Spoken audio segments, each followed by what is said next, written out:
Hey guys, and welcome back to another Minecraft video. Today we are going to look at the 15W31A snapshot. This is the Minecraft 1.9 snapshot. This is so exciting. There's so much stuff that we are going to review today.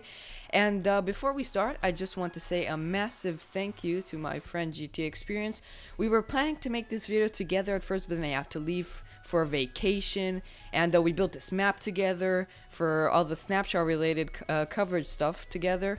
And he sadly went on vacation, and he said worst case scenario, if I'm not back when the snapshot released, do it alone. And so I am. So without further ado, let's jump into the snapshot video. Now first things first, I'm going to review all the features, not the commands and stuff, all the main features, not the tiny little stuff from the snapshot. And the first feature that we're going to take a look at is there's been some revamps for the skeleton. So if you take a look, a skeleton has a new animation, as you can see. He nicely shoots you. He aims down his arrow and walks around, pretty cool. And it looks overall really nice. Let's quickly go back into game mode 1 and take a closer look. As you can see, he sort of stands straight like that. He no longer holds his arms forward like a zombie. And it looks pretty good. It kind of reminds me from a mod or something. Don't know why, but it does. The next mob we're going to take a look at is the shulker. As you can see, it's a nice little purple cube. And this can be found in the end city that we will take a look at later. And it's pretty much a purple block with a little... It's pretty much like... the name it's taken from Shell Lurker. So if we quickly hop into game mode 0, we can see how it attacks. It nicely throws these cool little cube cannon thingies, and it looks pretty cool. It's really nice. And once this guy hits you with one of his one of those, it gives you the levitation potion effect. And I don't think that's supposed to be like that. Potion levitation. And that's pretty cool. And well, let's get out of here quickly. And yeah, that is a new potion effect that we will take a look at later. And yeah, that is the shulker mob. Okay, so welcome to the arena. We're here with the wonderful crowd, and let's take a look at the combat features, since this is Minecraft 1.9, the combat update. So I'm not going to review every single thing, as I said before, because there's just so many, and they even said that they will not release all the features that they already announced in the first Minecraft 1.9 snapshot. And yeah, so first things first, you can now switch to your left arm if you just go into skin customization, main hand equals left. And now you can play with your left hand, which is pretty cool, I guess. That's for all the lefties out there. And let's swap it back, because I'm right-handed, actually. So one of the main features in the combat update is dual wielding. That's right, look at this. Look how cool I look. So yeah, there is dual wielding now, and the way to get dual wielding is, say if I'm holding an iron sword and I want that to be on my offhand, which that is my left hand, you press F and it'll switch it. And now right click is to interact with whatever you had on your left arm, and the left click is interact with this arm. So now let's take a look at all of the arrows that have been added. So there's pretty much an arrow for every single potion effect. There's swiftness, there's slowness, there's healing, there's fire resistance, everything you want. And one cool feature that I know for a fact is that if you put an arrow in your offhand, then it will automatically, like, it'll automatically shoot that specific arrow that you have in your offhand. And if you don't, for instance, let's take it out, then it'll shoot a different arrow each time. See, that time it was a spectral arrow. Apparently it shoots the first spectral, like the first arrow that you have in your inventory slot. I'm learning this while I'm recording this, guys. I don't know everything as well. So yeah, let's go through the arrows one by one. First things first, you can see that it has a cool little animation in your little hotbar. This time the bow and arrow has a cool little animation of its shooting. So let's take a look at all the arrows. So if we quickly spawn a skeleton, or a zombie to be more specific, let's take a look at all the arrows. So first things first, we have the spectral arrow. What this does, if whatever you hit, it highlights it. It's sort of like wall hacks, as Dinnerbone said in Minecon. You see it highlights it for a short amount of time. And if you're, for instance, UHCs in different team colors, if that player, for instance, is I don't know, the red team, then it'll be highlighted in red, which is pretty cool. So that was the spectral arrow. Invisibility is self-forward. It is an invisibility. Whatever you shoot, it makes him invisible. So that probably won't be the most useful thing to... Oh, hello. Are you new? Oh, no, you're the same zombie. But yeah, it gives it for a short amount of time. So, next we got the potion of leaping, which gives him a leaping effect. Let's see if we can make him jump. Yeah, as you can see, he jumps a little bit higher. But zombies obviously can't jump on their own. So if I shoot myself, which, let me kill this zombie really quick. I will have the potion of leaping effect. Jump boost, which is pretty cool. Next, let's spawn another zombie. Next up is the potion of fire resistance. I accidentally shot him with another spectral arrow. So it pretty much it's exactly what it's called. It gives it fire resistance, which I guess is nice. If you want to save your buddy from falling into lava, you shoot him at the last second or something like that. I don't know. Next is potion of swiftness, which I'm actually not going to give to him. I'm going to give to myself. There we go. Now I got swiftness, as you can see, which is pretty cool. We got potion of slowness, which let's give it to this zombie. See, now it's slowed down. Oh wow, he can, yeah, okay, I was gonna say this, he has like slowness a million or something. We got potion of healing, which I'm gonna give to myself. There we go. I don't know if it damages me as well as heals me, but yeah. We got some more arrows over here. We got the potion of night vision, which I'm gonna give to myself.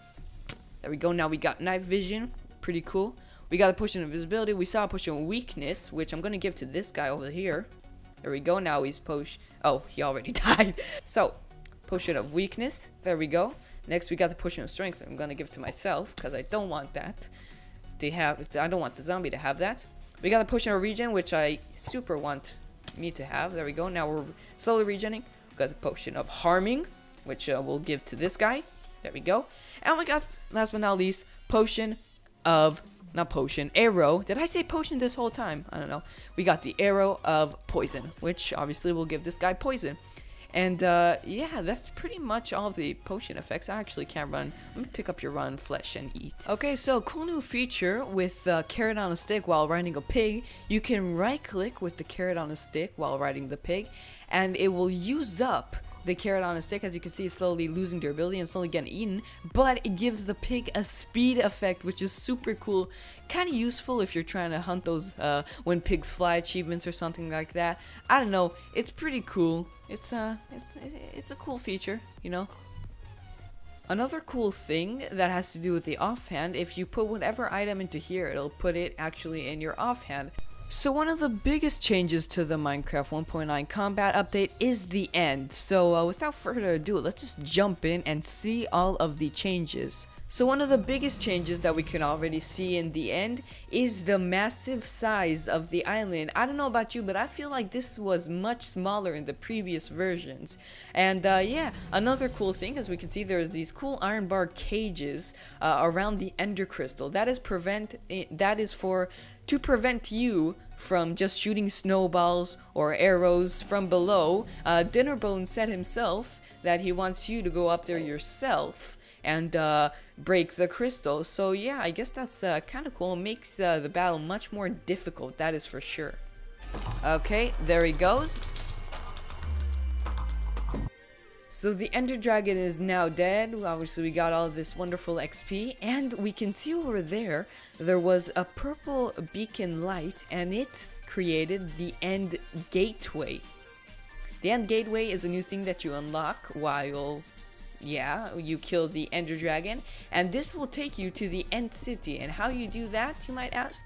Well, if you're obviously in survival, which most of you will be, you just throw an Ender Pearl across it, and it'll take you to the End City. So let's just fly around here admiring the view. Look at this. So the end dimension is now infinite, just like the other dimension. Let's focus on these plants here for a little bit. So this is the chorus plant, I believe it's called. And once you break it, it has a beautiful animation, by the way. You get these coarse fruit, which with these coarse fruits you can craft other stuff, which we will take a look at all the crafting stuff later. But you can eat this coarse fruit even if you're full of hunger, and it will actually teleport you, which can be a really bad idea in the end. Maybe it'll teleport you off the island or something like that. Then over here, on top of these coarse plants, we got the coarse flower. Which looks pretty cool. It kind of changes texture after you break it, so now it looks sort of like this, which it can be a cool building block. Now that I think about it. And yeah, hello. Oh, I thought it was aggro for a second. So there are now dungeons in the end. And this I know for a fact they called the End City. I'm not sure if they called all these End Islands End City, but this I know for a fact they said right now it's called the End City. And look at this thing.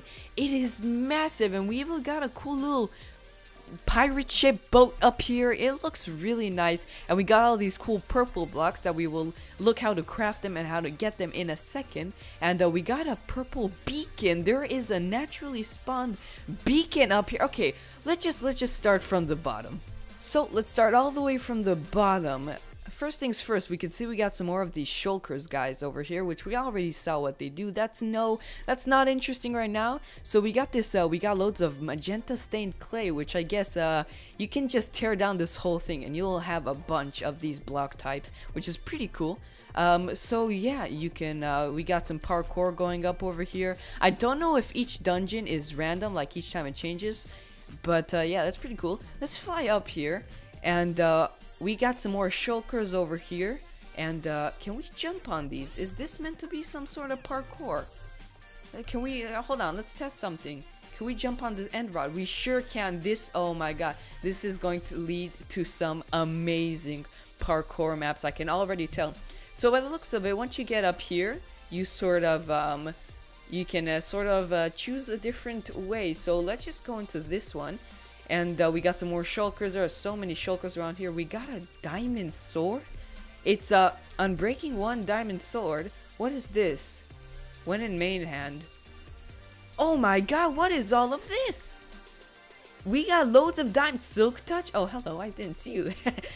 We got some cool loots. I think it's just like loots that were in a chest and it's a bug or something where the chest broke or something, but I'm not sure. That is really cool. And yeah, so we have some more parkour here going up all the way up to the shulker.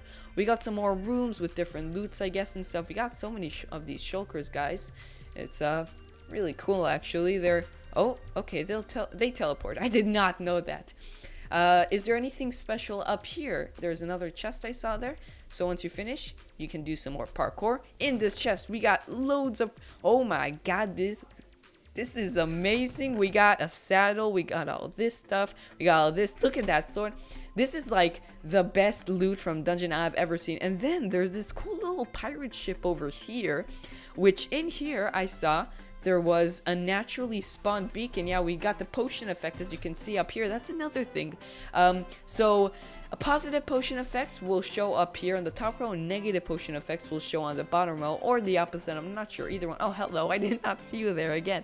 So yeah, that's how the potion effects work, and the short amount of time you have like left with it, then the faster it'll start blinking, you know, then it'll show that it's about to run out and stuff.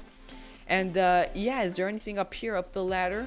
No. So let's find our way down here. I assume it's through here. We got a brewing stand, instant health. That's really nice. We got some more chests, Bane of Arthropod sword, and oh, a bunch of goodies. And we got this beacon. We have a naturally spawned beacon. Where did you ever see a naturally spawned beacon? Because I know I haven't. So yeah, that's pretty much all the main stuff that have been added to the end, as far as I know. Obviously, oh, this is cool. We have like a clear area to ender pearl away. That's really, really cool. And yeah, that's pretty much all the main stuff that have been added to the end. There's obviously all these blocks, all of these stuff that we will cover in a second. But yeah, let's go back to the overworld.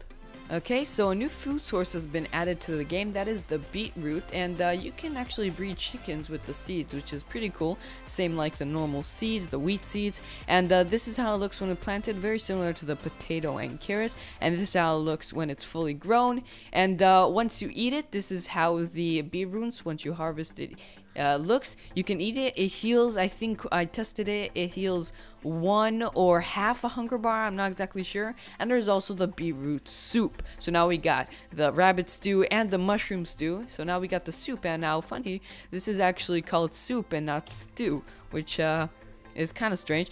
Anyways, so this heals, well, not heals, this gives you 4 saturation bars, I think it was. You know, those 4 hunger bars. Not sure if it's called saturation bars. I think I'm just confused here. But yeah, it heals 4 or 3 hunger bars. And I do not know how to craft this just yet, but I'm sure someone on the Reddit or someone in a different review or something will figure it out. And yeah, that is the new food source. Now, where to find it? I haven't really found where you can find it yet. I'm pretty sure it's either in the loot chest, that is either in the mine shaft, or the end city as we just saw now, or just in the in villages. But I have seen one village so far, and I have not seen a beetroot little section in the farms. Then again, it was a really small village. There's only 3 buildings, so you can't really judge by that. So now let's take a look at all the new crafting recipes. So first things first, if you smelt a chorus fruit, you will get a popped chorus fruit. With this popped chorus fruit, you can combine it like this, just like you would make any other brick, and you would get purple blocks. With the purple blocks, you can craft it just like this, and it'll give you 6 purple slabs. That is like the best name ever, by the way. Purple, like, look at it, purple, beautiful. And you can also make some purple stairs, 4 purple stairs. And look at this. This is just glorious. Another cool thing is that you can now make some endstone bricks, which honestly look really nice. I like the yellow texture, really do like it. Now there's also the end rod, which we saw in the end city before, but as far as I know, I didn't find any way to craft it. I'm sure someone out there will find a way to craft it, if there is even a way to craft it. And for now, you could just harvest it from the end city. So the end rod illuminates light, as we can see. It also has a cool little particle effect, and you can put it on any surface. You could put it upside down, you could put it sideways, you can put it however you'd like. You also have the dragon head in your creative menu. I'm pretty sure you can't really get it at the moment. Maybe you can. I didn't get it when I killed the ender dragon, so I don't know if there's a certain way to craft it or whatever. Who knows? Now, you can wear the dragon head. And one thing is for sure, you look amazing with it on. But the other thing, when you walk, it actually does that with the head, with the mouth, and that looks hilarious. It's like nom nom nom. It's really cool. That's like my favorite part of the snapshot so far. So that's all I know of about this snapshot, the 15W31A, and Mojang did announce that they will release some cool combat related stuff in the future, such as dragon breath and even shields, which should be pretty cool to see. I did miss a few small stuff I know every now and then, like a certain combat move that the ender dragon does and stuff like that, but in this video I covered the main stuff that you need to know for the snapshot. Not all the small stuff, not all the commands if there are any new ones at all, but yeah, all the important stuff. So yeah, that's all there is for this video. Hopefully y'all enjoyed it, and make sure to click on that like button and make sure to subscribe for more Minecraft videos. And I will see you next time. Bye bye.